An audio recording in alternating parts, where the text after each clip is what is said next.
નમસ્કાર દર્શક મિત્રો, હું જપન શાહ, કાનમ એક્સપ્રેસ ન્યૂઝમાં આપનું સ્વાગત છે। જોઈએ આજના મુખ્ય અને મહત્વના સમાચાર।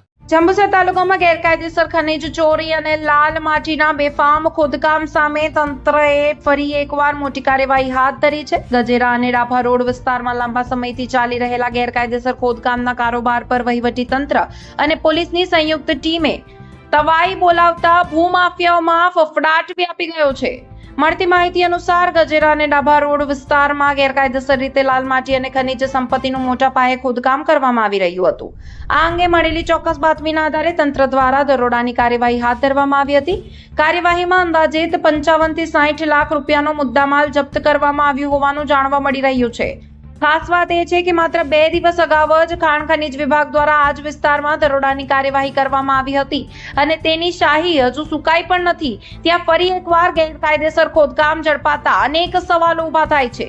શું અગાઉની કાર્યવાહી બાદ પણ ભૂમાફિયાઓ બેફામ બની ગયા છે કે પછી તંત્રના ડર વિના ગેરકાયદેસર પ્રવૃત્તિઓને અંજામ આપવામાં આવી રહ્યો છે? તેવા પ્રશ્નો સ્થાનિકોમાં ચર્ચાનો વિષય બન્યો છે।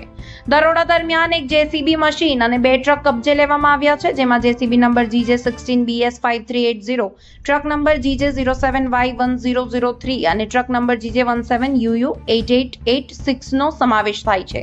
તમામ વાહનોને જપ્ત કરીને વેડજ પોલીસ મથકે રાખવામાં આવ્યા છે।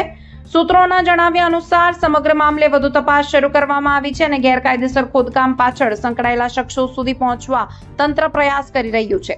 તપાસ પૂર્ણ થયા બાદ જવાબદારો સામે કાયદેસરની કાર્યવાહી કરવામાં આવે તેવી શક્યતા વ્યક્ત કરવામાં આવી રહી છે।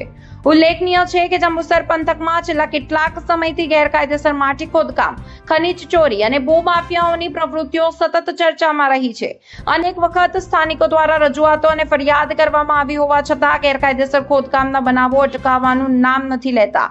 ત્યારે તંત્રની આ કાર્યવાહી બાદ હવે સવાલ એ છે કે શું ભૂમાફિયાઓ સામે કડક અને દાખલારૂપ કાર્યવાહી થશે કે પછી થોડા દિવસો બાદ ફરીથી ગેરકાયદેસર ખોદકામ શરૂ થઈ જશે? હાલ સમગ્ર પંથકની નજર તપાસના આગામી તબક્કા અને તંત્રની આગળની કાર્યવાહી પર મંડાઈ છે। રિપોર્ટર રમેશ પરમાર, જંબુસર।